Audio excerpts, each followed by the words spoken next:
Hello and welcome to the Michael Clark Show podcast, where every Wednesday I'll bring you an interview with a different special guest. Many will be from the world of sport. All of them have a story worth sharing. In a time when doom and gloom is all too easy to find, this is a place where we'll be promoting the positive. So I hope you'll keep me company each week as I explore where our guests get their motivation and inspiration from to succeed. Hello and welcome back again to the Michael Clark Show podcast. It is episode 13 and thank you so much for joining us.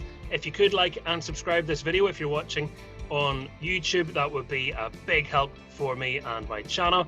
If you're listening to the podcast, well, just sit back and relax. We have another superb guest on and I've known this man for a long time, and I think a lot of people who are tuned in for this one will know him from many different things, the common thread probably being the sport of basketball. A warm welcome to Gareth Maguire. Gareth, thank you for coming on.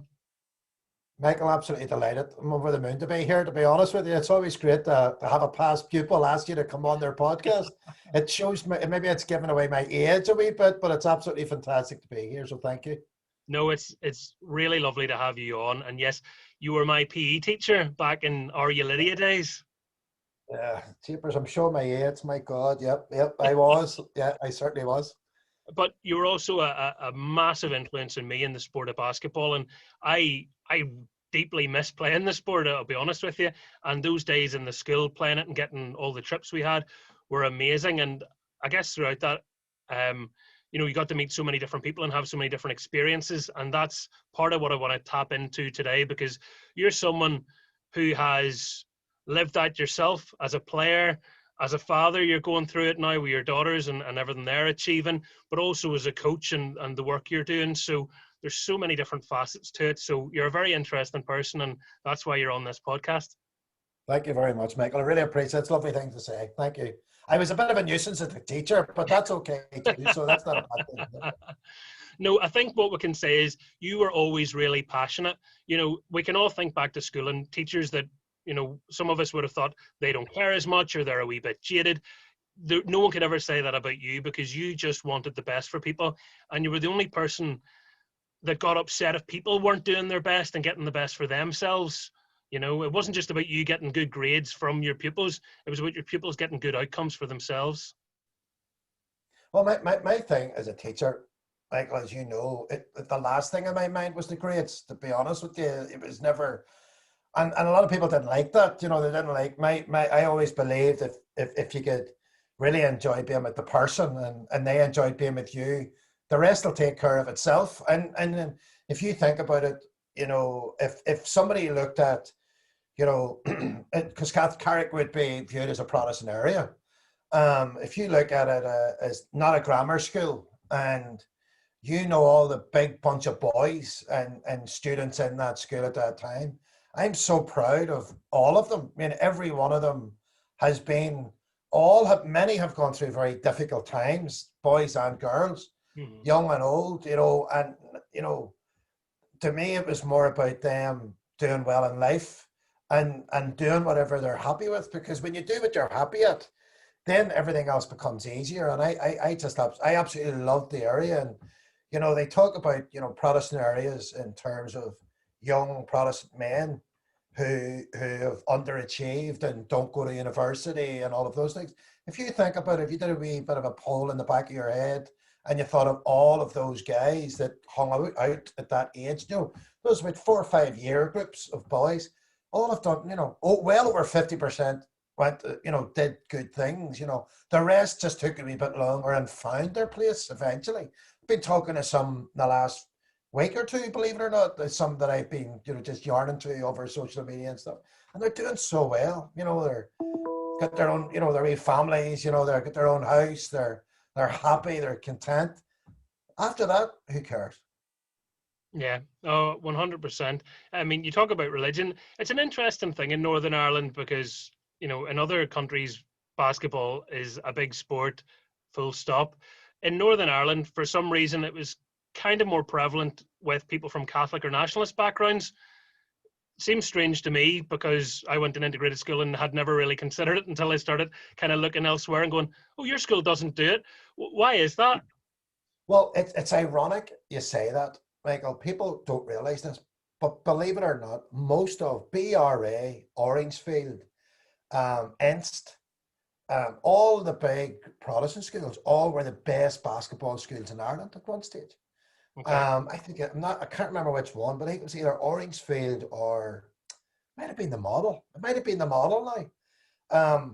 They were all Ireland champions quite a number of years. They were unbelievable. The sad thing that happened with basketball in the history of basketball, my opinion on that, and I think it's very evident that when the troubles kicked in, um, the Protestant community still had rugby and soccer, whereas basketball, because of the nature of there is no Gaelic football during the winter, mostly Catholics played basketball. That's the played basketball during the winter indoor, and then all the priests and all the brothers were all into their basketball. There was big influence. So unfortunately, the very nature of it, a lot of people don't realize. I actually have a lot of police in my family, and I'm from Andersonstown originally. But the reality is that even some of my uncles who had played a bit of basketball stopped playing basketball. None of them, and because they were in the police, they were in the RUC at the time. And now, in saying that, because I came from Anderson, I never get to meet a lot of my uncles for many years, and the very nature of Northern Ireland, very difficult place at times. But basketball was one of those sports, unfortunately, faltered because of the the the the, the troubles, and I only got into basketball much later. Much later. I was about 13, 14, got introduced to it then. But I mainly played soccer. Soccer was my sport. I played football for St. John the Baptist. We were the first primary school ever to win the Northern Ireland Cup out of Belfast. And actually, through social media, and as you know, I'm doing a lot of stuff at the minute. I've started to meet some of the old players and all reaching out to me and having great chats. It's just unbelievable to meet up with them. Seen some fantastic pictures. And then when I went on to LaSalle and like played in LaSalle, and we dominated soccer. Like we were a dominating force for years and years and years. So basketball's been great, but soccer was my number one for the whole way through school, to be honest. So when did basketball come into your life then? When was that moment where you realized it was the number one? Well, it was. I guess that's a good. The reason why it's a good question is because basketball was a bubble in West Belfast for me. I hated the troubles, like many other people. It was when you played soccer. I played, say, soccer. That's in mind of the new announcement of the Super League coming from America. When I played football, it was we were a good team in LaSalle, but the vicious nature by which you were treated when you went. I'm this size. I was 6'1" when I was a kid, and because you're big and lanky, you thought you always got it right in the neck. Now I could give it as good as it got, but I did many times. But football itself put me off it because of the nature of it. I remember coming outside of way back on the Shaw's Road and Crusaders. Nearly sure it was a cruise ground, and our bus was attacked. By after a Belfast Cup or something like cup final where we won or whatever it was. But that happened, those things. And it's funny, I was talking to someone the other day on the old teams, and I said, I have those things in my head, did they really happen, or am I imagining that we were attacked at times, and they were saying, no, it happened all the time, so that I was looking for something different, Michael. At that stage, I knew. I was invited up to the Northern Ireland training camps, hated it, felt that you weren't welcome. I hate saying that, but as a kid, that's what you felt, you weren't welcome. Was there any reason why you felt that? There was only a few. There was at that stage, I think there was only 2 or 3 Catholics that were invited to the training camps, and whether that's deliberate or not, at that time, 1986, 87, like I look at young Paul McVeigh. I say young Paul, he was a young to me, so he was, or Jim Mitchelton, who was older than me. I have great respect for those guys. in terms of how they moved on. But I think the nature of both of those fellas moving on, neither of them went to a football school. They didn't play football at school. They went to St Mary's, I think both of them. I know Jim did, and I'm nearly sure Paul did. So they didn't play football the way through school. They only played club football, where it was much more controlled, believe it or not. You know, it wasn't as bad as the schools. So it was around that time when I was playing football, I just realised that it just wasn't for me. It just wasn't. There was one particularly bad incident, which I'll not go into any detail, but it was really, really bad. Some boys got really, really badly hurt on this in the whole thing, and and it was involved the bus again, and I just said to myself, screw this. You know, I knew that 16, 17, I was playing basketball. I was loving basketball. I was playing football for St. Gaul's, Gaelic football for St. Gaul's. I was still playing at Lisburn Youth. I'd left St. Michael's Youth Club much earlier. Wish I hadn't. And the whole nature of going on to a Gaelic football pitch and playing for St. Gaul's and feeling this is the place for me, and then going and playing basketball with St. Gaul's, and then getting to go and play for Ireland was just the dogs. I just loved playing basketball for Ireland. That's what I became addicted to was playing basketball for Ireland. Different sports people I talk to have different experiences of their first time doing their chosen passion. Carla Tama, right back to episode 1, said the first time he stepped foot in a boxing club, he was a useless boxer.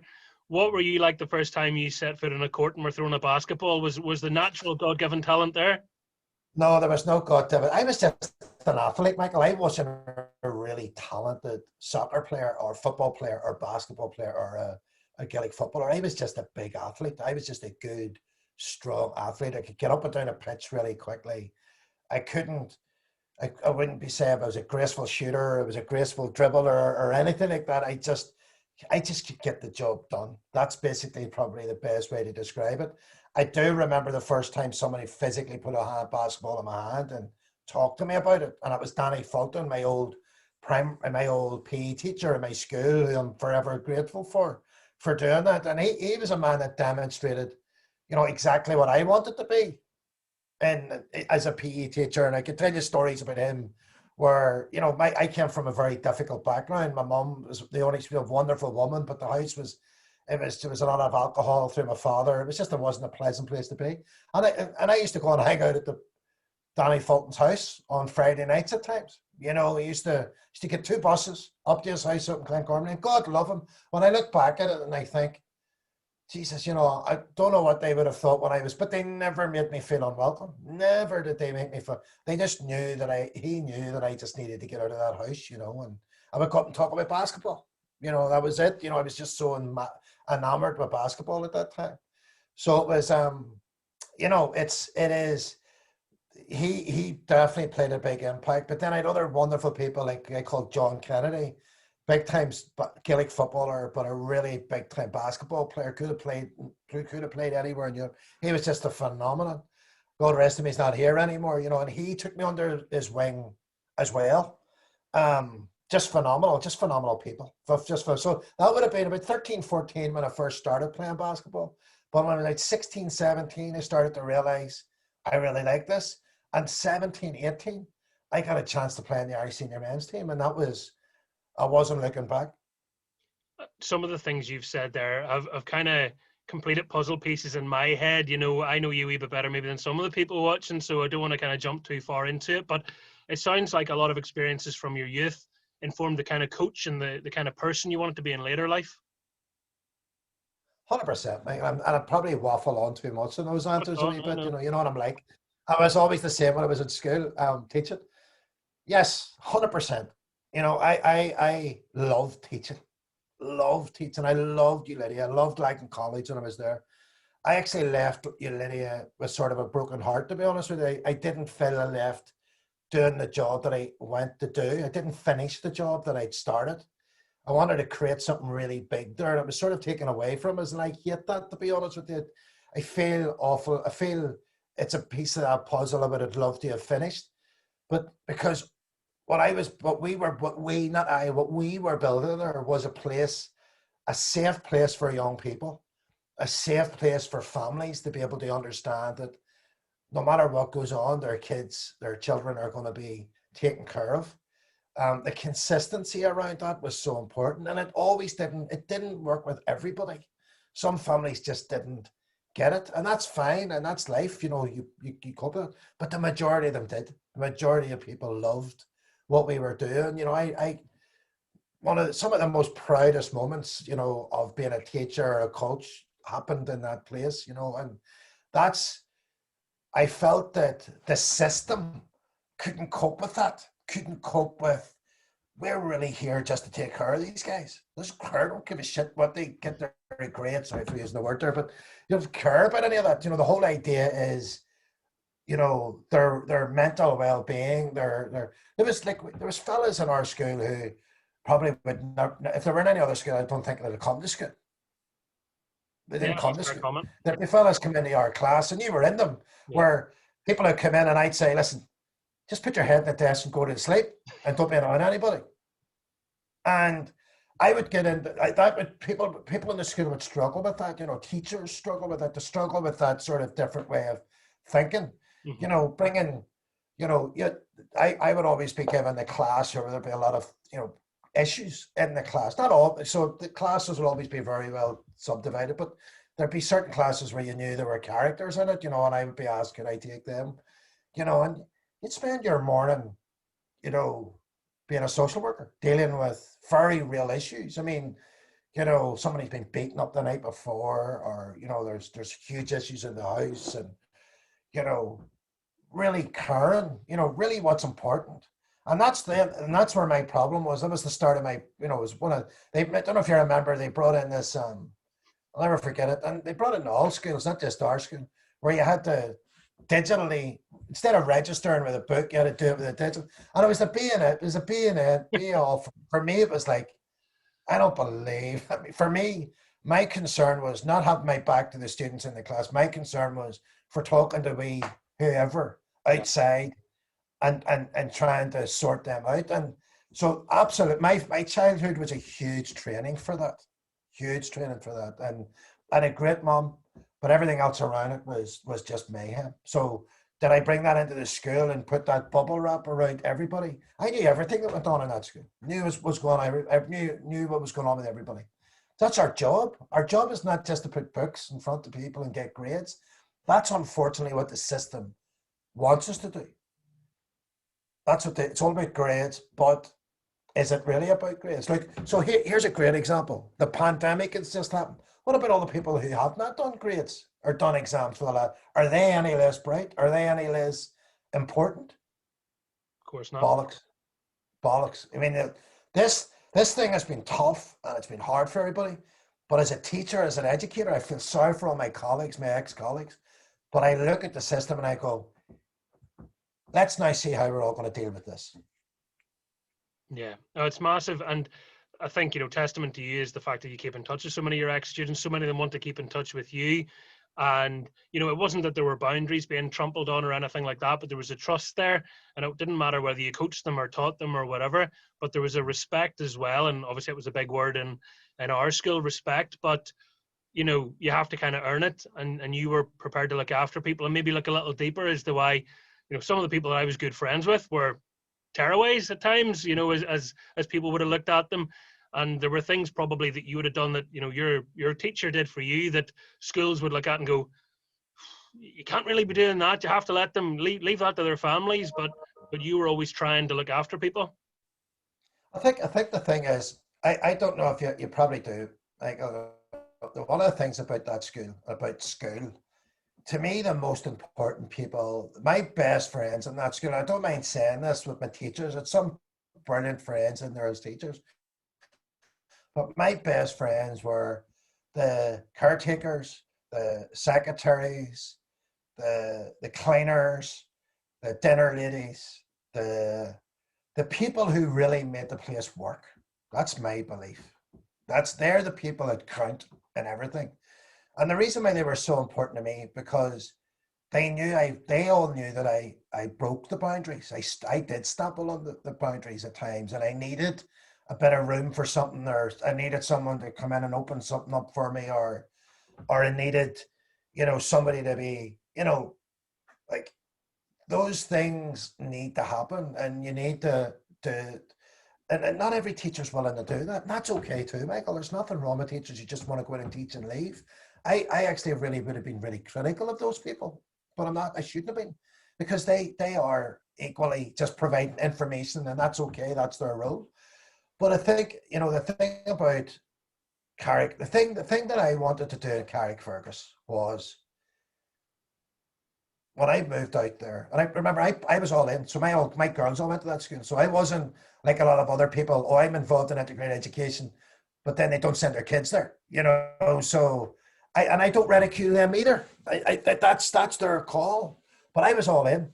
I'm all in. Deirdre, my wife, and I were all into that school, all into the area. And you remember, like, we had hundreds of young people playing sport every night in that school. Yep. It's funny, I'm doing a deal with somebody right now, and I'm really excited about it. It's really bizarre. I can't mention his name. But I didn't know he lived in the area, and we're just in the communication about this whole thing. And then he said, I went to this club in such and such in that school. And I went, yeah, it was me that set that up. And I was the one that created all of that. So hundreds of young people were going to the school every night. Oh, yeah. The basketball club was huge. All the stuff that was, there was fencing. No, there was not fencing, archery. There was something for everybody, and it was great. And the thing for me was that if our leaders could just get a hold of it, we proved that young Protestant men can go to university in working class areas just like anybody else. Stop using this bullshit that they don't want to, they're underachieving. They are underachieving, and it's our responsibility. But if you put the right stuff around them, they will achieve just as well as anybody else. Yeah. Just as well. But you have to put that faith in them and give them time and give them support. So important. So if we take it back a wee bit, that's a very important message you just said. But good role models, then you've given us a couple in your life. Who are the people that you would say kind of instilled in you that confidence in your early days with your work that you were doing and with your sporting career to go and pursue those goals? Well, it's funny. I'll jump forward a wee bit. Michael, I don't know if it was a telling moment in my teaching career. I don't know if you were in the hall, but I'm a terrible, so you say where the confidence is. I'm a terrible reader. I'm really poor academically. You probably corrected my spelling on the whiteboard more than anybody else. I no confidence in anything around that, but I had total confidence in that what I'm trying to do is the best I can do here. And if people around me see those weaknesses and understand that it's okay to have those weaknesses and you can still get on in life, that's the dream ticket. So to know that you're crap at something, that you're weak at something, but you're willing to have a go at it is incredibly powerful. So I remember an assembly where Mr.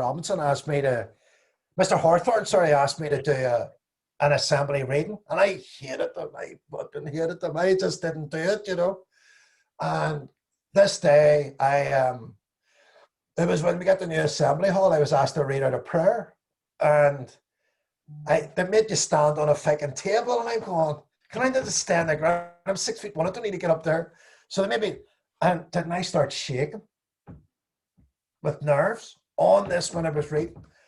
So the amount of abuse I got from both teachers and students and everything, but you know what was fascinating about that? Because I enjoyed it, I didn't care. You can slag me off all you want, I had no problem with it. I told them all I was just pretending to make them all feel good, but that kind of stuff frightens a lot. It's a real challenge for me. But where and how, I have to be honest with you, because of the nature of the troubles and because of the nature of everything I've done, the sport, when I was on a football pitch or a basketball court or a Gaelic football pitch, badminton court, whatever that was, that's where I felt safe and under control. That's where I got my confidence. When I went into the classroom, it's so ironic, Michael, I've barely any GCSEs or CSEs, I'm showing my age at that time. I think I was the first year of the GCSEs. I have two A levels, a D and an E. You shouldn't have let me. They shouldn't have let me into college, but sport got me into college. And it's the very nature of.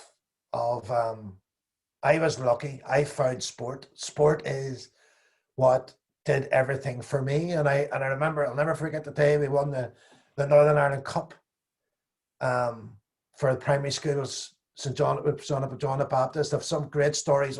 Jim, we were just talking about that with some of the guys there last week. Don't know why we all started talking, but St. John the Baptist, like if sorry, just to finish on that point, my confidence came from the safety and security that I felt both in St. John the Baptist and LaSalle, that I am hugely appreciative. I'm humbled that the teachers took their time to spend the time with me. So what else could I do? Mm-hmm. But give it back. Yeah. I mean, that in itself is amazing. Through the last number of months, a lot of people have seen the videos you put out on social media. I think they've been really, really good. Motivational, short messages. And I can tell there's a lot of thought goes into those. Hopefully everyone else realizes too. It's not just surface level. They're usually very well timed, Gareth. Something maybe will be going on in the world and you'll come in with a seemingly innocuous little message, but it's actually inspired maybe by what's happening around you. And I think it's so important at the minute that we are hearing positivity, because let's face it, it's not hard to hear negativity or find it. It is, Michael. It's lovely that you're doing this podcast, and and I'm very I put out a message the other day there about all our ex-students, and it was ironic that you reached out to me the other day. It was really funny because many of those lives could have went a different direction. 100%. You know what I'm talking about. Yeah, no, you know them. Mm-hmm. And not one of them, of those boys who I was most worried about, is in a bad place. Not one of them, Michael. Now, that's not just me. That's the school. That's that grounding we give those boys. Mm-hmm. Like we used to. And it was ironic. One of the things that the schools don't like. I used to keep.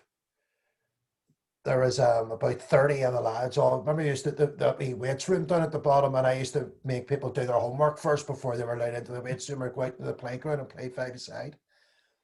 And it was, to me, that didn't happen a lot. That happened a few times. We tried to embed it, but it was effectively, to me, that growth and that time spent with those people is stuff that we'll never lose. None of us will ever lose. And some of us, were softer. Some, like there were boys in the class or girls in the class who were softer. They found it hard to be around those other fellas. But I hope to God that everybody in that class never felt unsafe. Because remember, when there's some of those boys would be deemed as bullies, or they were always in front of they're always in trouble, they were always but they were the best people to be around.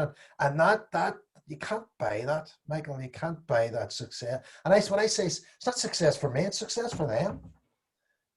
So grades is, to me, is success for a student, but it's as much, to me, it shouldn't be about the teacher. It should be all about the students. And in most cases it is. Teachers are incredible beings. I mean, and even when they get it wrong, they're no different to anybody else. Everybody gets it wrong. You were the only teacher striding around in a big pair of shorts, though. Well, so that you know what? That was one of the beautiful things about the year, was when I put my shorts on over the summer. I used to walk into the office with all the ladies and the offices go, "It's summertime," and I love those women. I mean, I had a phenomenal relationship with that crew. They were just the best people, all of them. Joan, Victoria, Una, and Olive. They were all just great fun to be around. They were good. You always had a smile in the morning, and that's priceless. Yeah. I could talk about school days till the cows come home with you, but sort of to broaden it out, because we can't just do a Lydia loving, because it wouldn't represent your career or anything you've achieved. I mean, I only realized looking into this, and it's a compliment to you, because you've never told me this, so I didn't know this until today, but you're Ireland's most capped basketball player. and you're the youngest ever player to be capped for Ireland. I mean, both of those are phenomenal achievements. Well, it's funny, Michael. You say, so I never like Michael. I would always say I was an underachiever when it came to basketball. You know, my club, Star of the Sea, we didn't win enough. I mean, when we were in our peak, I think we played. I think I'm like the iced tea. It was it or no 50 Cent shot 9 times. I played 9 cup weekends and didn't win any of them. You know, we and always had great games, but we just couldn't win the fucking cup. You know, we played the final I think 4 times, and the one time that I really wanted to win it, I actually had a broke. I wanted to win all of them, but the one that I wanted, there were two players in the game that I thought were the best players by far. A guy called Liam McHale and Tom O'Sullivan, and they happened to be playing on the same team that year, and I was dying to play them because I knew we were going to play them in the final, you know. But it just didn't work. I'm not using the excuse of a broken wrist, but I had a broken wrist and I was devastated because I was like saying to myself in my mind, I was going, "This is my time to take over their reign," but it just went wrong for us, and we lost by I think it was 6 or 7. I had a great career though. I had a great career. I was very lucky. I played very proud to play basketball for Ireland. Loved playing basketball for Ireland because my mummy loved the fact that I played basketball for Ireland, you know. And when you were in West Belfast, you know, it had a definite different connotation to play basketball for Ireland. And I actually got, I'll not mention names, but I I trained in Andersonstown Leisure Centre, you know, and at that time all the political prisoners were being released, you know, both Protestant and Catholic. But all the Catholic, the majority of them all ended up training every day in Andersonstown, you know, so you built a phenomenal relationship with all of these um, ex-prisoners, you know, and some of them in particular one in particular I became very close with. And they were all, you know, they, in their mind, Michael, I was given, you know, you're going to get to play for Ireland, you know, you're going to get to represent Ireland, you know, and the irony in it, Michael, you would never have known that when I was in New Lady Integrated College. No. You would never, and you would never know that I had that level of relationship and playing basketball for Ireland. I didn't feel that I could talk about it a lot, so I would go and play. It was the weirdest thing. That's why I really have affinity with the Northern Ireland girls team, the soccer team. We won, so we were on the Division 3 tier. So like the girls, the Northern Ireland to get into the Europeans.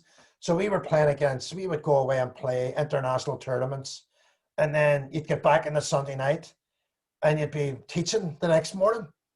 Yeah. Nothing in the media, no nothing. Like we won a major tournament in Dublin, live on RTE, the whole 9 yards. It was huge down the south. It was 93, 94, and a great tournament, did very well. Like in front of like the arena was, I mean, so you're talking proper, really, there came north of the border. I was teaching in Lagan at the time. I think I was teaching in Lagan, or maybe I wasn't teaching. 94. No, I wasn't teaching. I was in my third year of my degree, and because it failed me A levels that many times, so I was a late developer.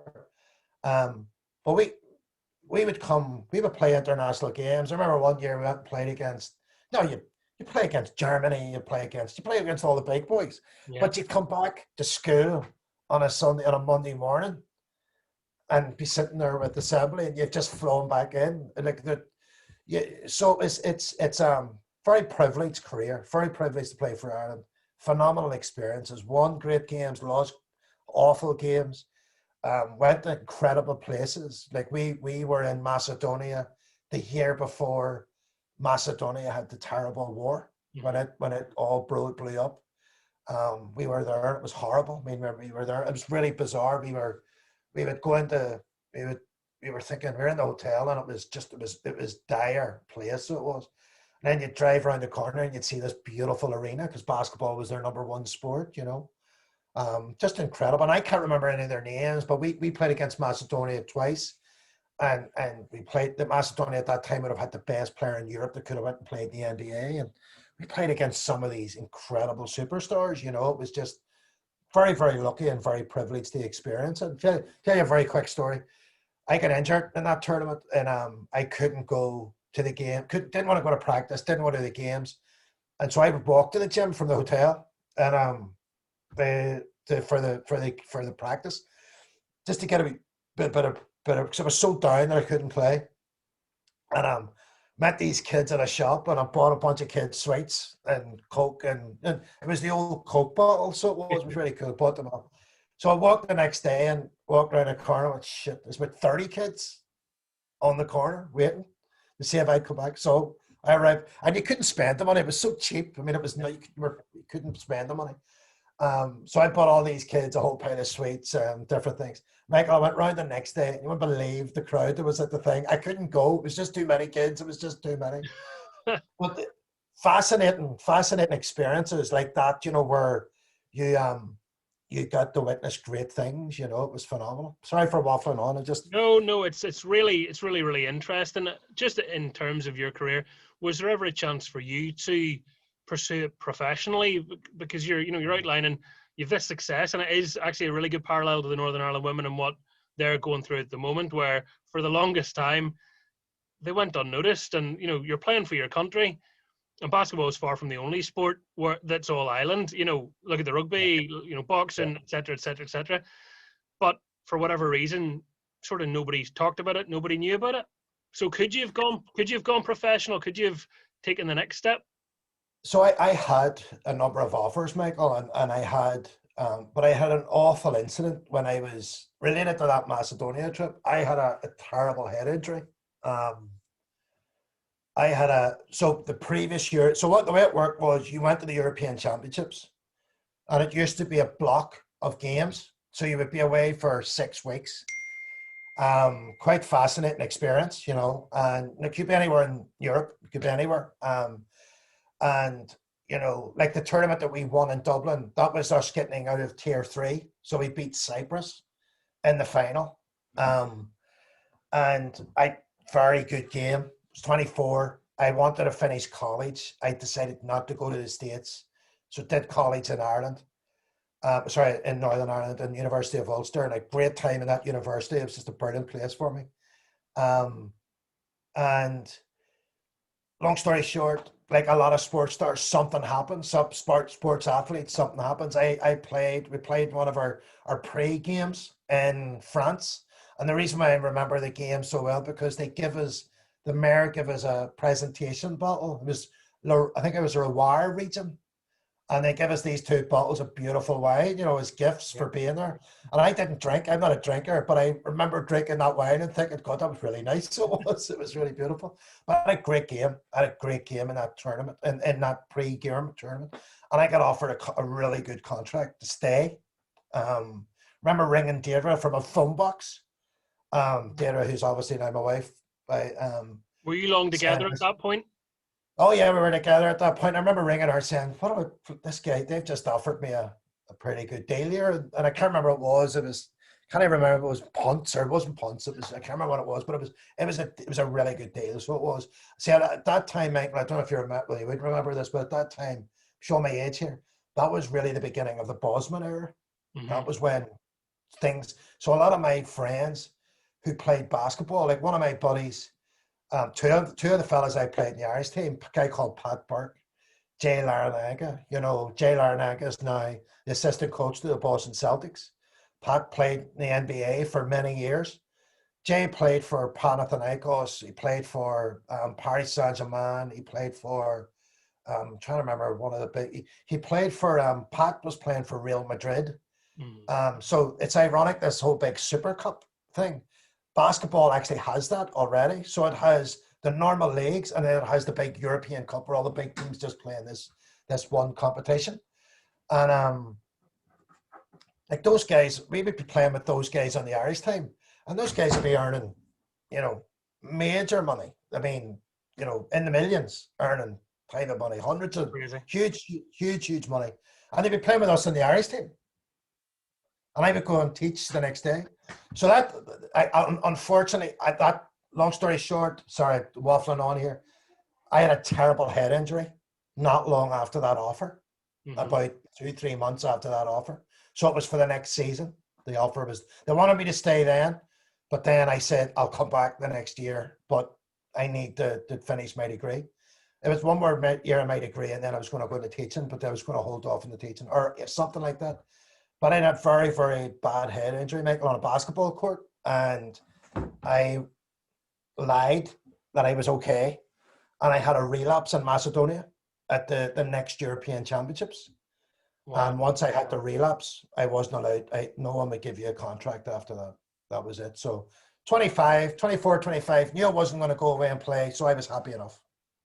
And, in terms of you saying having a relapse, what was it? Was this like the ramifications of a concussion, or what was it? Yeah, my body went in. My body, when I got hit, I just dove on a ball in a cup game back in Belfast, and guy head butted me right here in the temple, and I got up to check him out, and I ended up in hospital for a long period of time. I was very lucky, and then headaches. My God, I had headaches for a long time. I had terrible headaches for a long, long time, and I then stupidly told them the headaches were over because they wanted me to play in the European Championships if I could go to the World Student Games in, I'm going to say it wrong here, in Tokyo, in Fukuoka, I think it's called. Yeah. But I ended up missing that tournament because of the relapse in Macedonia.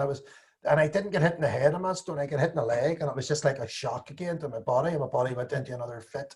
And that was it. I wasn't allowed to play. If I didn't play for like 6 to 10 months after that, Really? Worse than a broken bone. It was worse than a broken bone because you weren't allowed. I was under strict instructions to play, and I wasn't allowed to play or anything for a long time. I mean, within that, there's a great lesson there for, head injuries and how seriously we should take them. And thankfully, sport in general has moved on. You look at now, any sort of inference of a bang to the head, play stops, doesn't matter we're talking football or whatever. So thank goodness for that. But terrifying. How did you deal with that injury? Because basketball, I know you were looking at teaching, but basketball was your life and you were so passionate about it and it had been so good to you and all your mates are playing it. How do you cope with not being able to do it? It was terrible. It was a terrible period. Because I was in my prime. I was flying at that time, Yeah. Michael. I wasn't a superstar by any means, but I was decent. I was a good athlete. I keep saying that. I was a good athlete. And I look back on it now and I think, it's funny that you say that, ask that question. It's funny, a lot of those wee videos, Michael, are videos that are from learning of doing the wrong things. So taking a step back, accepting the situation, handling where you are at that time, and not forcing, what you want to happen right away. Having, being, and that's because at that time, I don't know how good it could have been, Michael. I don't know. And it is. There are many sports people have had the opportunity to do something, and oh, I could have been this. They're sitting at a fire over a fire of beers, and I was a legend, whatever. Listen, I couldn't tell you where any of my medals are, or any of my trophies are, or the only trophies and medals that I have in my life are the wee ones that I got from St. John the Baptist and LaSalle in sports days that my mummy kept. So they're in a box in the garage in a green bag with, your caps or your pendants when you got international games. I would have captained quite a few Irish teams. So I captained the Irish team for 4 years. So I built up quite a number of pendants, from different countries, England or wherever, Germany. I've loads of them. Those, it's funny. I was just, now that I'm 50 and I look back at it, I was just using sport as an escape from the shit that was going on at home. And that carried on for many years. And I was very lucky to meet my wife. Deirdre's been a huge peace person in my life. She's just been unbelievable and putting up with me in many, many different ways.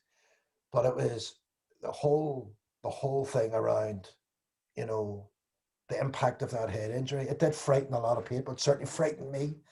But I'm here to tell the story. No, you are, and obviously you eventually recovered from it because it didn't stop you playing basketball. You played on beyond that. It did, but it definitely took an edge. It took an edge, Michael. It definitely took an edge. I was a bit of a robust, put my head in first type of player, and that I'd say I still was, to be honest with you. But it certainly the relapse frightened the life out of me. It scared me because I realized there was something seriously wrong, and then the neurosurgeon, not the neurosurgeon, whatever they call them, the doctors, they took me in and they spent a lot of time in illustrating the damage that had been done with the first head injury and the potential of anything seriously going wrong. So I did what I was told after that. And when I had headaches, I told them. It's funny, I get hit not long after that. I get hit with vertigo for the first time. And it was a shock to the system in terms of, it was all related, all related to the whole thing, Vertigo's meant to be a horrible experience. Touch wood, I've never had that myself, but horrendous. you probably don't know what's happening to you when that happens, do you? Horrendous. Well, I do now that I know what it feels like, but but I haven't had it. Thank God, it hasn't since then, that first incident of when it happened. But it hasn't come around again, So been very lucky. Do you wish you kept more mementos? It doesn't surprise me, by the way, that you didn't keep a hold of half your stuff. That doesn't really shock me. Well, it doesn't, Michael. So, like, see all my Irish. Somebody came to me there recently for an Irish or some Irish. I don't have any. I give it all away. And I had a lovely gift there from a 50th from a good friend, and what he did was he got a company to amalgamate my three. I played for the Irish team, played for Star of the Sea, and I played for St. Gall's. And I put it up on social media, just in terms of the picture of it. I've no problem was, sounds awful to say this, but I loved the thought I played for Ireland, but it didn't feel I really never needed to tell anybody about it. It wasn't my job. It's your job. It's the media's job to tell that story. It's not my job to go around telling everybody, what we are doing or what. That's why I feel so sorry for those, the Northern Ireland girls. You're going to see me on all the time talking about the Northern Ireland girls. I want to keep it in people's heads because we need to. What they have achieved is unbelievable. It is unbelievable. Yeah. And it's against all. And you'll see, the government, the sports council, everybody upset how brilliant those girls achieved that themselves. Now, there has been, I applaud the sports council and I applaud the government now in that they have invested in women's soccer a while ago. And they put a lot into it. But that shows you what we should be doing anyway. Yeah. That shouldn't be saying, oh, isn't that brilliant that we did that? That's normal. That should be happening anyway. Those girls are just a huge success for Northern Ireland. People don't realize what it's like when they see the pictures on social media now. But about 10 years ago, 12 years ago, those girls were getting on a plane to go somewhere, probably paid for a lot of it themselves. Mm-hmm. On a plane, going getting beat 6-7-0, and everybody at home laughing at them. Yep. That's where it has to start. That's where it's meant to start. That's where when you started playing basketball at Unilia, we used to get hammered all the time. Don't I remember? But that's okay. Yeah. But that's okay. That's okay. That's the start of something. That's where it's meant to start. So those girls like Julie Nelson, you walk into that university, you wouldn't know. You wouldn't have known. Maybe we all knew, and she was most capped player, and you would say, I've heard, I don't have 4 seconds to Julie. That's on me. Like, she's a star, and we've got to make sure those girls realize how special and what it is that they have done is so special. Yeah. Oh no, it really is, and it's a really great point because I was commentating on them, only a few years ago when they were suffering very heavy defeats. I was there for Julie's, Centurion Day, the day she got her 100th appearance for Northern Ireland down at Shamrock Park, and those moments that felt so special for anyone, a very small group of people that were reporting on it at the time, and to see what it meant to those players, it just helped me understand it more than when they're getting their rewards now and having reached the level. So few of them are professional, and yet they were playing against a team of professionals. They're going and doing full-time jobs and whatever else, and somehow against all, it is one of the biggest sporting achievements ever from this country, and the manager Kenny Shields wasn't wrong in saying that, because how on earth could a team of nearly all amateurs go and do this, and not in a one-off game, in a qualifying campaign and 2 playoffs? It's nuts, and it's brilliant. It's brilliant for people. It's brilliant for everybody. It's brilliant for you to be able to talk about it. It's brilliant for everything. It's like this whole Super Cup thing. While it's a pain in the arse, but isn't it great that it's something to talk about? Do you know what I mean? Yeah, no, I do. It's something that gets stuck into something different. It's, like I look back on when we won that tournament, that third, and then the team actually. So we won that when I was about 24, and then when I was about 31, 32, I was still on the national team, and I had the worst injury, another stupid leg. I had a really stupid leg injury, and God love the coach. He tried to keep me on the team, but I shouldn't have been anywhere near. And I remember going on and playing Germany in Germany, and I could not reach. He just wanted to get me on the court, and I couldn't get up and down the floor. But it's, you know,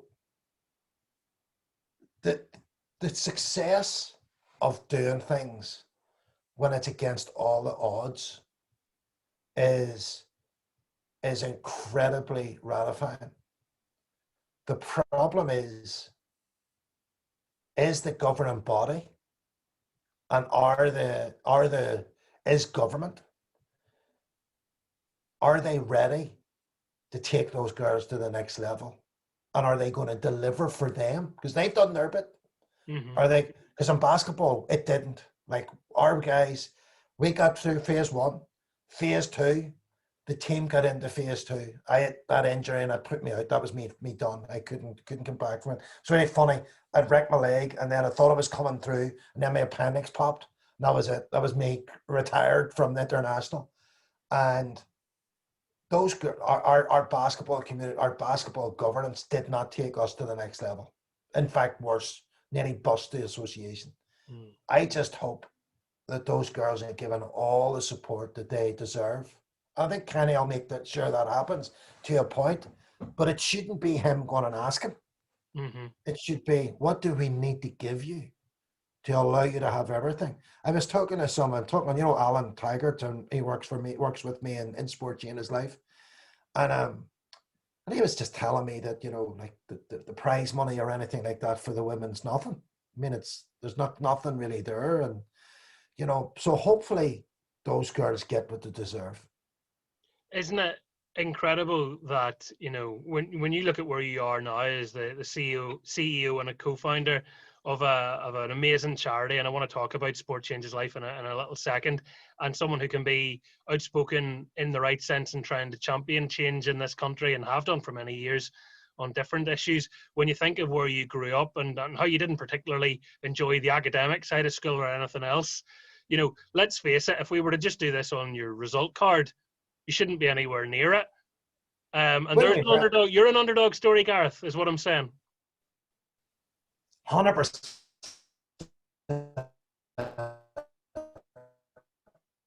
That's all I talk about, is that don't ever allow things to judge you on what you did in school or mistakes you've made. Academically, Michael, I was very weak. I really struggled. I mean, really, I just had teachers who just wanted to take care of you and just knew that they didn't want me going home because of what was going on at home. Mm-hmm. That's the bottom line. I met my wife, in Andersonstown Leisure Centre at a basketball practice. And, I was smitten from the very first time I saw her. But she was a teacher at the time. She was an academically very strong woman, and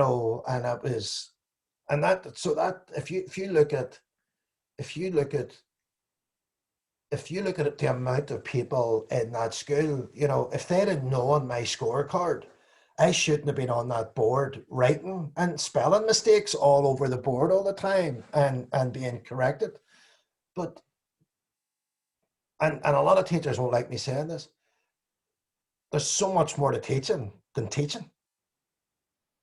Yeah. So much more to teaching than teaching. And that's what breaks my heart about. I feel I didn't finish a job in New Lydia in my school there, because I did a great job with a lot of lives and but I think, there was so much more to deliver on what we were doing, and that's life. Things don't get complete, but I think, you're 100% right. If anybody saw my scorecard, it would be, how did he actually get into university? 100%. I remember a cracker. You were doing a talk and you'd written something up on the board, and it was this great speech, right? And everybody was listening, and I was kind of giggling or something. You go, what are you smirking at? And I said, are you writing about angles? And you said, yeah. I said, you've written angels. I actually, it's funny enough, I actually remember that. And that's what it was. It's like my daughters always saying to me, Daddy, I can't spell angels, can't spell angles. I always get it wrong. There's about loads of them, I always get it wrong. But that's the beauty of it, Michael. You know, that's the beauty of it. That's the beauty. Definitely. And look, we had a great times and trips, and it wasn't just because we were getting out of class and going and playing sport. We genuinely really enjoyed it, and you wouldn't be on this podcast if that wasn't the case. One of the things, this actually came up, you remember at the start of lockdown, everyone was doing Zoom quizzes? Yes. And I was catching up with a pile of friends, and they wouldn't believe me when I just dropped this little fact in, that we had the Harlem Globetrotters came to Ulidia. Obviously had a great affinity with Ulster University and with Deirdre and everything there as well. But they came to Ulidia. We went on a training camp day with them as well. And then we also got to go to the Odyssey, SSE Arena as it is now, and kind of shoot hoops with them. You know, I'm like, yeah, I met the Globetrotters a few times, tossed the basketball about, it was great. People think that I just like bumped my head and made this story up, but they were really It's funny you say that, Michael. It's lovely that you say that, because it's funny. I said this to someone the other day in a conversation. Some of the things that happened to me when I was a kid are nuts. I mean, nuts, not normal. And I'd bring talking to friends or talking about my sister. Did that really happen? Did that actually happen? And they confirm it. You know, it did happen. You know, those things did happen. And it's lovely that you say that. Because we did. As you know, I was very big into really raising the aspirations of everybody around the school and everything. And I had to deal with the Harlem Globetrotters, and I got to bring them out to the school, and we had this, all of those things which were really cool. And we went and had the camp in Jordanstown, and Deirdre and I were the ones that instigated the whole thing, and we were so proud of it. And we got to bring we did some fun. I said, remember the other time because of Children in Need, we got to bring Pudsey. He came in the helicopter down to the primary school, and all the secondary school students were all gutted that he didn't land on our football pitch. He landed on their football pitch. Listen, we had some fun times now. We had some fun times. It's good. Definitely. And look, in terms of your sporting achievements, is the All Ireland, is that the holy grail, do you think, with Star of the Sea? Is that the moment you look back on as the pinnacle, or what is your favorite moment? Well, that's funny. It's funny. So I never won the cup, and listen, I'm not losing sleep over it. I would have loved to have won the cup, and we had it in our hands 3 out of the 4 times we were in the final, and I still to this day can't work out how we didn't win it. But that's the nature of sport, which is great. And it's funny, there's another guy who played on the Irish team with me who I was pleased to hear what he said, because he's won everything. He's won cups, he's won leagues. He's a phenomenal character, phenomenal coach now, a really, really successful coach.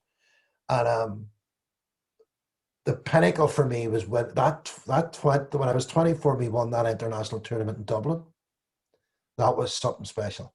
That was the first step on the run for Ireland, and the ironic thing about it is the amount of people that contacted me say they watched it on RTE, so would have been like, we played, and I don't know what it was.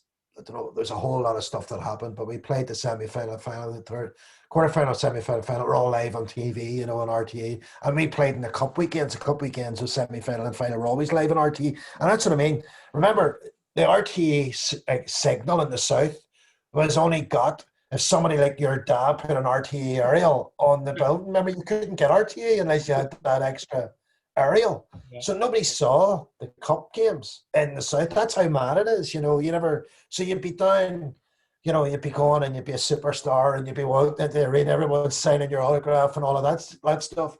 Then you come up to Belfast and you go and start teaching year 9 PE, and that was it, back to normal again. So it was bizarre, but that international tournament, winning it in Dublin, was phenomenal. We were always sort of electrical stuff in our house, because for anyone that doesn't know, you're very true to the point. My dad runs an electrical shop, owns an electrical business in Carrick, so we were always doing it. When we were kids, I used to tell other people it was on your census whether you got it or not, and people just No idea. Really, really funny stuff. It's not mad though but that's like, and it's funny. I texted my mate the other night, the captain of the team, the Irish team that time, and I said, "Listen, did you ever get the RTE recording of that final or those semi-final and final?"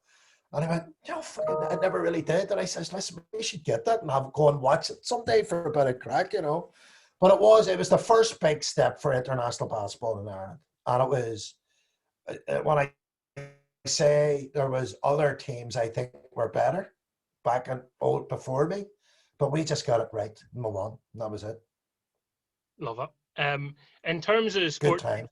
yeah, good times. In terms of sport changes life, then tell for anyone that isn't aware of it, tell us about the work you've been doing because you've done some incredible stuff, and I know we've had chats on the radio before about some of it, but for anyone that's missed that or isn't up to date, sport changes life. What's it all about?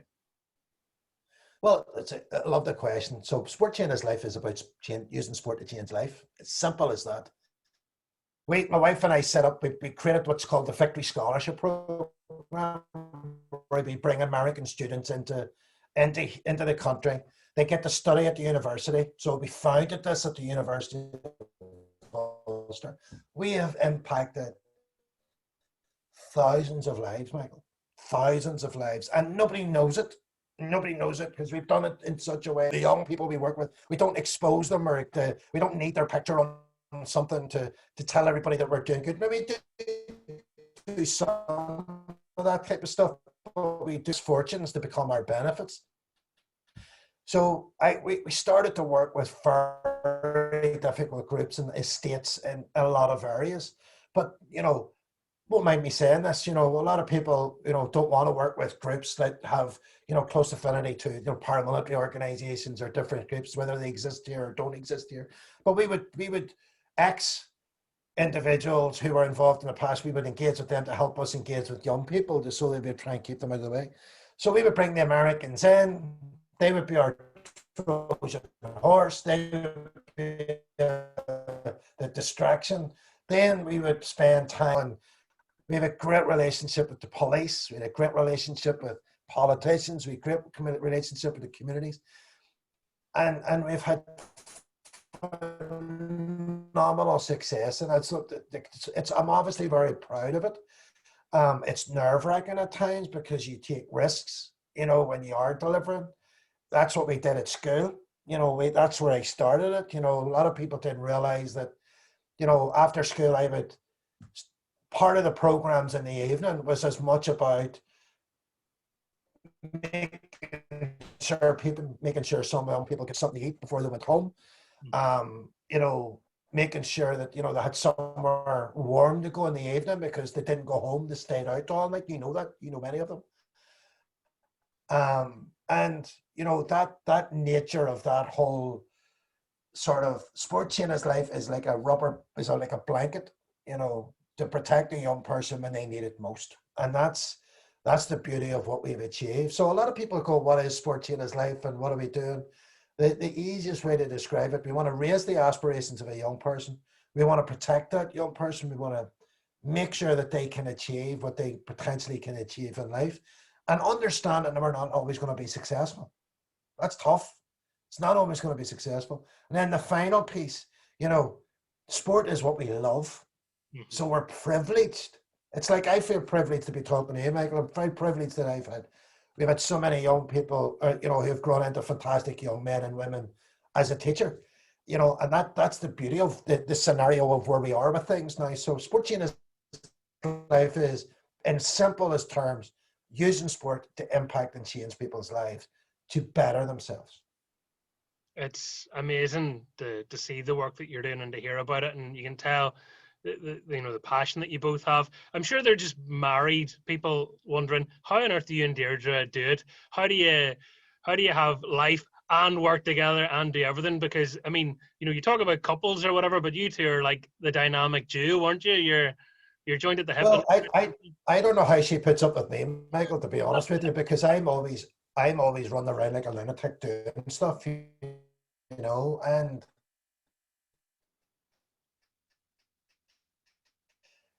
she's been phenomenal. Deirdre's she's going out to the States. She's really helped them, to become the most wonderful young women that they are, and, I certainly played a part in it, there's no doubt, but they are definitely, the shadows of their mums. There's no doubt about that, but I think the biggest thing, Michael, is that we know that you don't need riches to do good. You don't need to be praised. You don't need to be, um, but that at times is a threat. People find that a threat. They don't like that you're trying to do good. They don't like that you want to not be in the limelight. Like, that I've only really in the last 6 months really started to use social media in a big way. Yeah. I've become fascinated with this guy called Gary Vaynerchuk. Don't know if you've ever heard of him. Yeah, Gary V. Yeah. You should Google him. He's brilliant. Yeah, I love him. I just love him. I think his birthday now, and I was doing a whole program. But we as a couple are just we're understanding of each other, and know she knows that I'm a bit all over the place. And I've got better than stopping being all over the place. And she just puts up with it. She puts up with a lot. You're like an adult adolescent. I've got every ADD, autism, everything. I think I've got it all. Listen, if I do, I know there are certain, spelling issues and all of those kind of things, but I would certainly say, and this I mean this absolutely 100%. No matter what you have or what the issues are, you can achieve what you want. 100%. 100%. You just have to believe. You just have to believe and believe in yourself. You just have to believe in yourself. And if I keep on, for every video, all I say is just believe in yourself, just believe in yourself, just fucking believe in yourself. That's good enough, because you just have to believe in yourself. And you can see where you're going. You can see, but forget about where you are right now. Forget about the journey of what you're going to achieve, the journey of a new company. I can't believe these things, but I knew I was going to get there, and I know how big it's going to be. I don't know how I'm going to get to that big place, but I'm getting there. Yeah. And I was actually watching a video, because two of your girls are in America at the minute playing basketball, and I saw an interview Anna gave, because they're like little spokespeople for Northern Ireland, aren't they, when they're being interviewed by colleges or whatever, and when they're playing their sport out there. And you know what it's like when anyone talks about Northern Ireland, they have this idea of the conflict, whatever that idea might be. Often it's quite skewed, really, unless you live here, you probably don't have a clue of it. But Anna gave the most eloquent, articulate, compassionate answer, and I just thought, the apple doesn't fall very far from the tree. Michael, you're 100% right. And the thing about it is, it's I find it shameful at times the way our politicians behave. And, we have such a phenomenal opportunity and future ahead of us if we can, ensure we stay on the rails. And there are people trying to push us off the rails. Northern Ireland is an incredible place to live. I mean, I love it here. And David and I will never leave, and I want my daughters to come back, and I want you to stay. So many young men and women are leaving this place because of the bullshit. But what they start to understand is the same kind of crap's in other places as well, Michael. It's no different. And it's just we have different types of BS. We have different types of, like that awful incident. There's something awful's happened today, and I'm going, but yeah, it is awful. It's awful. It's awful, awful. But then when you look at what's going on in America and Minneapolis at the minute, it's 20 times worse. So it's just different scales of issue. What I would love to do is people stop watching the news. I don't know, don't watch the news, but watch the sports news. There you go. That's exactly what you want. But the reality is, it's so, to me, the news needs to stop focusing on that crap. If you're giving them a voice by talking about it, and I understand why they're sort of caught, they have to talk about it.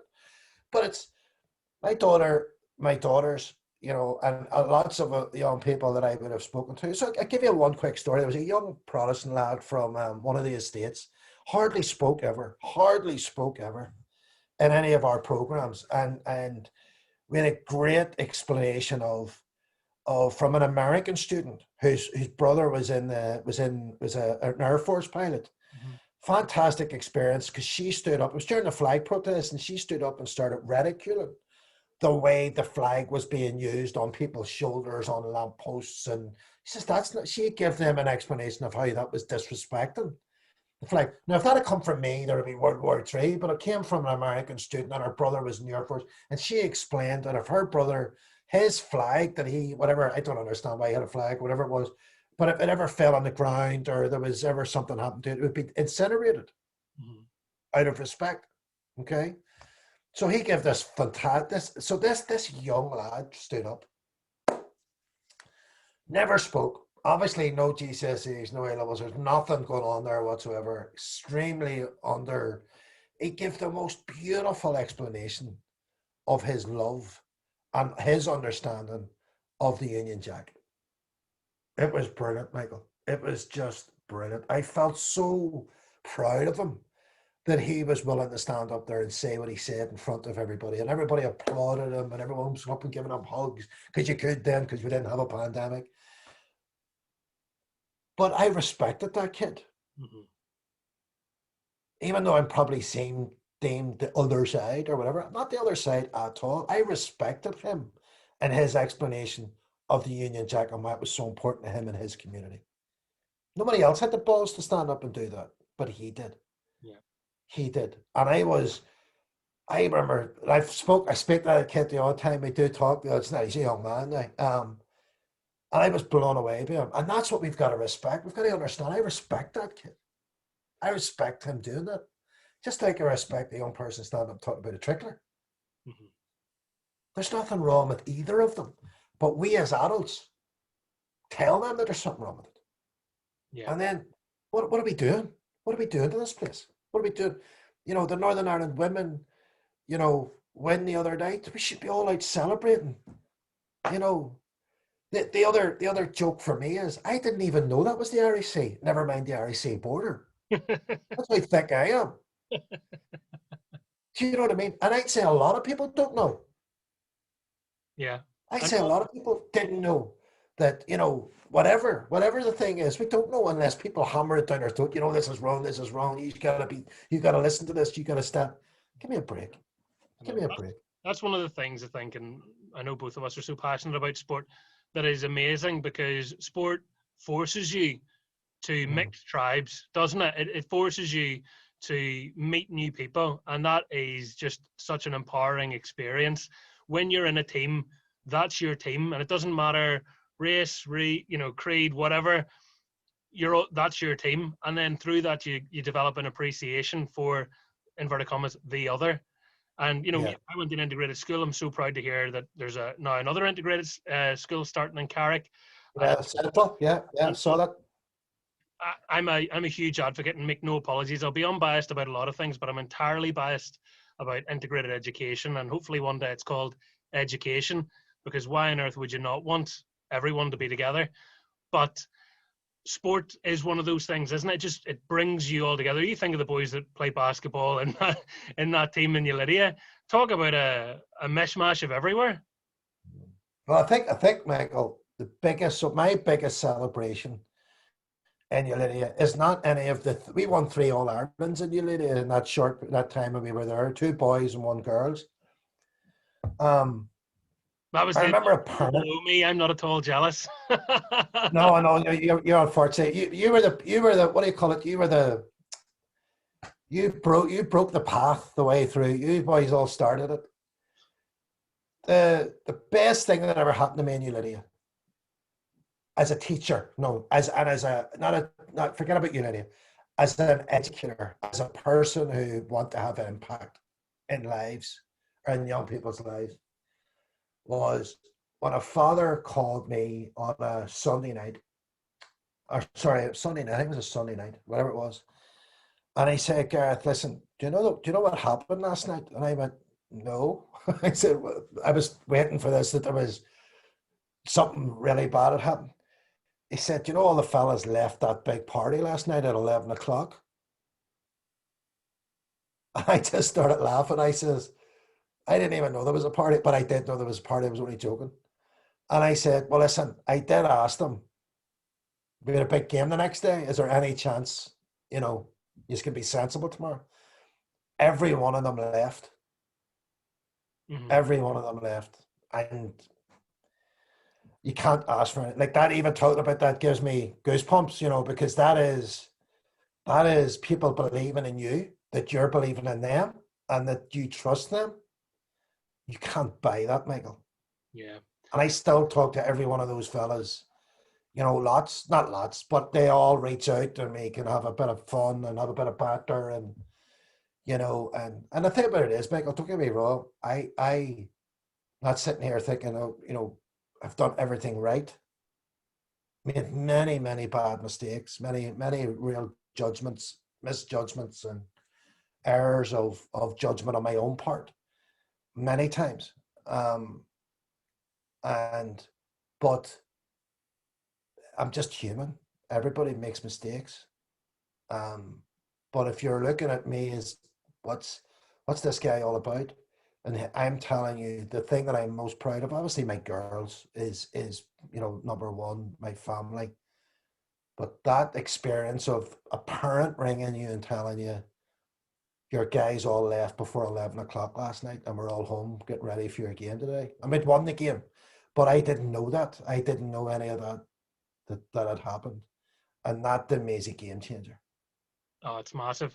No, I mean, I think at 31 now, I can admit that year group were better than us at basketball. It just killed me. It definitely was. We had maybe three or four players, but they had everything. They had a full bench of good players, let alone a starting team. Well, they had a solid. That was the year group where we had about 15 to 20 really solid sports people. Yeah. That was the breakthrough year. That was the breakthrough. Just literally after you guys, that was the breakthrough. You were the breakthrough for the. Didn't you do the ABCE? Yeah. Yeah, and you know the used before the B tech, like that was they were like that was great. That was. Were you involved in that school show? Remember we did the fashion show? Were you involved in the? Or no, that was. Did we No, do it? We did. Did you not do the fashion show? I don't remember a fashion show. I remember the fashion show. It was a disaster. It actually turned out a disaster, to be honest with you. But it was good fun. It was good No, fun. It was good I crack. remember I remember doing the shootouts when you had that competition to go and play in the Odyssey. And Oh, that's right. Yeah, yeah.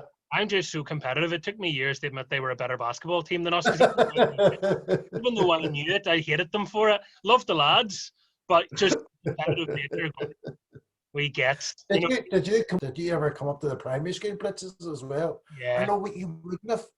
Did, Well, did you? we had people come in and take us towards the end. Right, so because you literally didn't have the gym at that time. That's right. Remember when then we started that the blitzes? Because you would have been first and second year. Aye. No, we were like Right. the first years in the new buildings in Unilia. And they built them. That Yeah, was right. no, we used to have people come in like P6, maybe P7, because Yeah, I that was us. That was our sports outreach. That was the sports outreach. That was the early days of what we were doing. oh, because I love basketball. What got me into basketball? This isn't about me. I don't know how this happened. What got me into basketball was the movie Space Jam, and it kind of reverse engineered me I'd and get everybody into basketball. yeah, it reverse engineered me into going like, well, Michael Jordan's amazing, and then watching any Bulls match you could on late night TV when you're meant to be sleeping, you know, and all the rest of it. And then Yeah. when I was choosing a secondary school, and like this is, it's probably deemed bad advice or whatever, but I was like, Lydia is going to do football and basketball. This is class. And like I had really good, well, I had really good grades and stuff. So I was being pushed, go to a grammar school, you'll high achiever, all this sort of stuff. I was like, no chance. This school does football and basketball. And I'm so glad I went there.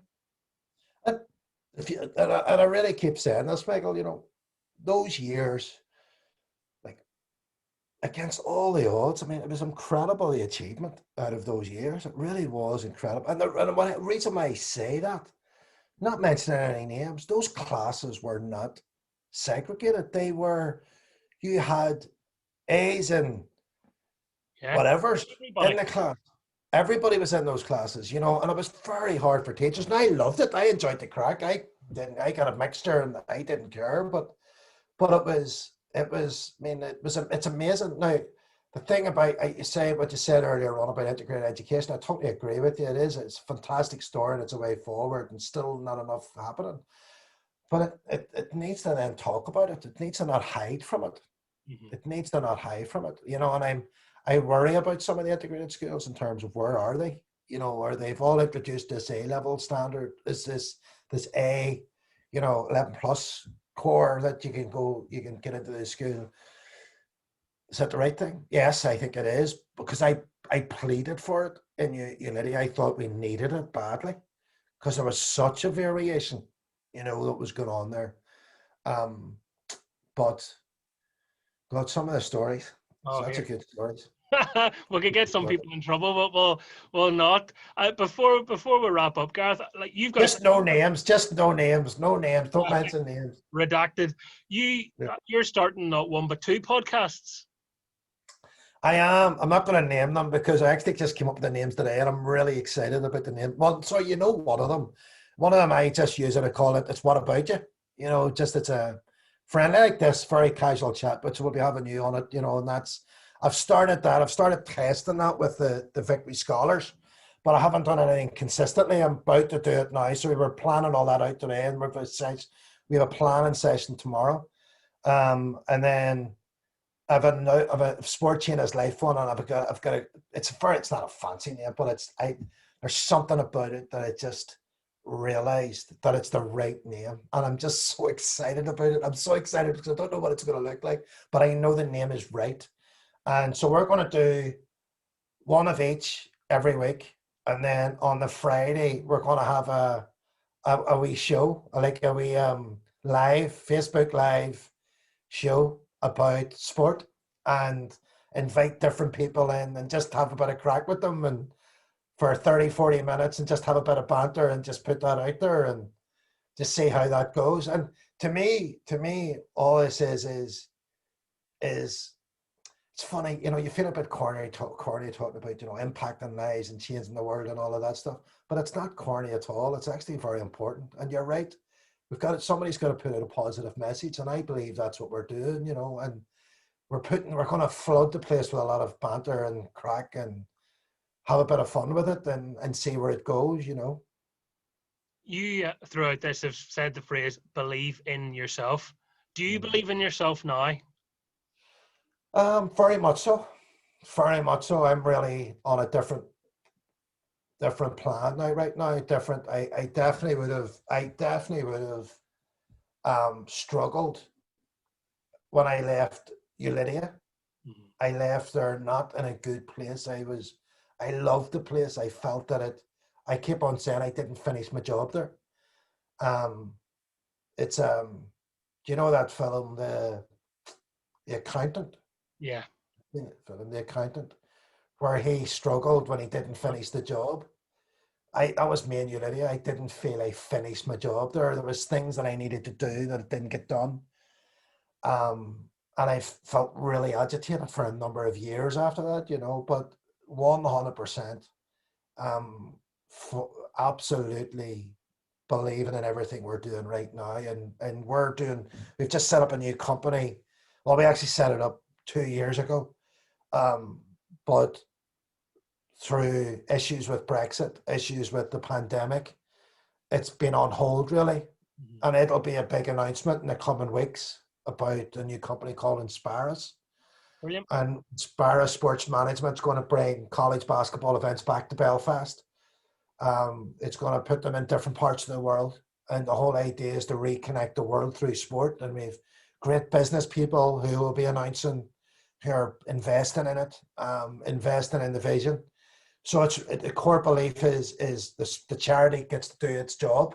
And over here we have a business that is a for-profit company that's all about, using Belfast and Northern Ireland as the centre of the world, working in China, working in the Middle East, working wherever, running events, international student recruitment, just really trying to reconnect things in a positive light. And that was meant to go 2 years ago after the second Belfast Classic in the Odyssey. And then just with Brexit, the inconsistencies around whether it was going to be a hard board or soft board or whatever it was going to be, we had to postpone the third event. the pandemic's cancelled the fourth one, but we're going to be back in 2022, really, really good, back in the Odyssey. So do I believe? 100%.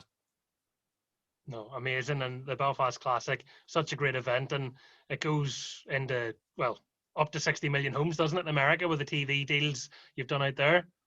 It's huge, Michael, and people don't realise now what's happening now in the world. I mean, it's bigger. It's going to be bigger than ever. It's going to be bigger. We have a great team. We've hired a new CEO for the company, a guy called Scott McCarthy. Mark Mulholland has moved over from the charity into the company as the executive director. He's doing a phenomenal job planning, preparing, and working with our colleagues in the States, Michelle and Rich. You know, we have a great team of people being pulled together, and you know that confidence is there. And it's for me, it's all about selling Northern Ireland. You know, how cool is that? You know, it's selling Northern Ireland, and you know, we're on the phone to the Middle East today. We're on the phone to Texas today. We're on the phone to Nashville yesterday. We're going to be in negotiations this week with other things that are going on, and it's a very exciting time, you know, and I'm very excited about it. So do we need to believe with everything that's going on? We absolutely. We're going to, from the foundation point of view, we're going to grow the Victory Scholarship Program. We're going to bring it back up to numbers that we think we should be doing, about 20, 25 students, international students. You know, on average, if you look at the way we work with engaging with young people, the foundation, if you're engaging with a young person, you touch that young person, i.e., you know, it's on a sports court or whatever like that. The way the Northern Ireland government measures its engagements, we last year before the first lockdown, we had already at that stage at 55,000 engagements with young people. So some of those are not meaningful. They're not, you know, you're not spending hours, or it's a coaching session or whatever. But the people that impacted me, who introduced me to basketball, once I was captured into the sport, two Americans that I met, and then I was fortunate to meet Danny Fulton. You know, so that John Kennedy, those engagements are so powerful. So my thing is, I may only meet you or play coach or whatever, or teach or introduce you, but every time I meet you, as I said it the other day, I can't remember what it was, is be the person that you want to meet every day. Be that person. So if you're that person, there's more chance of you really, you know, impacting somebody. Yeah, I have no idea where you find the energy from. I remember going on, you know, like a school trip, and we were all, you know, they do like these induction things, and you sit in a wee room and you play games. And so we did that, and I think whatever we did that night, the next morning I look out in the front garden, you're doing some form of exercise on the grass, squats, sit-ups, crunches, everything. Then you went for a run along the lake, through the woods, back again, press-ups or whatever, and you're in, and going, is it 8 o'clock yet? How is he doing this? And you know, we're all like wiping the sleet out of our eyes, thinking we might go orienteering soon. And you were up the crack of dawn doing that. And I know that that wasn't an exception, and it definitely wasn't for show, because you probably thought you were doing it when we were all in bed. But to me, it sets a great example that you can do things for yourself that are good for yourself. You don't need pomp and ceremony. You don't need to publicize it. And I mean, that obviously is what works for you. But I really commend you for it, because people will see those videos. And the reason I'm saying it, not just to you to pay you a compliment, people will see the videos and think you're trying to be like Mary Poppins or something. That isn't the point of it at all. So I know where you're coming from, and I've seen it firsthand. You're the real deal. I appreciate that, Michael. And the thing about it is, and you know this, working in media, you get huge anxiety when you're putting yourself out there. Oh yeah. When you're doing these broadcasts, or you're doing anything, like, it's every one of those videos, I'll be thinking for bloody hours, knowing I've got to do this, then put myself off. And I should have done today's one already, and I haven't done it, but I know what I'm doing, so I'll be able to do it very quickly after. But it's huge anxiety, and it's also, but what's really remarkable with it is the level of reach it's had already. It's quite remarkable, and I'm really bowled over by it, to be honest with you. A lot of people reaching out, not lots, not thousands, any, you know, people. One person reaches out and says thank you, but it's a lot more, you know, and it's ironically a lot from the football community in Northern Ireland, some in England. I don't know how the whole connections happened, you know, but it's been quite fascinating, you know, and um, I am just passionate about people, Michael, helping people, and it's if somebody thinks I'm a dick, I'm sorry, I am. If you think I am, then I am. But if the next person thinks I'm not, I'm not, you know. And if you worry about what other people think, if you care about what other people think, then you're not good. You gotta not care about what other people think. And if I look stupid or I make a mistake or I'm sitting up there and I'm shaking reading a prayer, I don't care. I'm willing to do it and have a go at it, you know. And that's what I tell my girls. Like, I think our Erin is just phenomenal at TikTok. I think she is brilliant at social media. And I'm pleading with her every day. I said, you should be doing more of this. You could become a millionaire, like, and Daddy can retire. I'm only joking. But I just want her to do it because I think she's brilliant at it. I don't care what she's good at, but she's brilliant at that. And it's like she did one there yesterday, and I just thought she doesn't realize how creative she is. You know, she's very, very good. She did one there recently and involving the teachers, and the teachers are all involved in it. And just to me, Michael, is not waffling on, but just to tell you this is that everybody's different. Everybody has something. Nobody has nothing. So when you're in your most desperate moments, when you think it's the shit's hitting the fan and you can't cope, there's always a way. Mm-hmm. There's always a positive way. There's always a positive way. And no matter what, and that's what I say to people, you know, my phone's always on. I'll never maybe get you right away, but I will get back to you. You know, there's always a way. And people do use my phone. People do. But nobody ever knows that they do. Mm-hmm. And no one will ever know that they have. No. Never. It's fantastic. So that belief in me is what I want to give and ensure that other people have that too. Yeah, I'm sure it's felt. I made a conscious point, episode number 13, the most positive yet, so the number that has such negative connotations on a show that promotes positive. I thought, I need to get the most positive guy I know on this one. And if you don't feel better now, having sat and listened to the two of us chat, mainly Gareth, I've just smiled, then, come on, what's wrong with you? I've really enjoyed having you on, and I wish you every success. And I look forward to being on one of your podcasts soon. Can't wait. Yeah. Well, I just want to say, Michael, how proud I am of you, and I think it's amazing. I mean, I think it's amazing what you're doing. I think it's amazing, and I think you know, it's just wonderful to see people blossom in their career. So I'm absolutely delighted, and I really, really appreciate it. It means an awful lot that you asked me. So thank you very much. Oh, no, thank you. You knew I would never shut up, so I thought I may as well make a career of it. That's for sure. Gareth Maguire, everyone, thank you so much. Take care. Thank you so much, Michael. Take care now.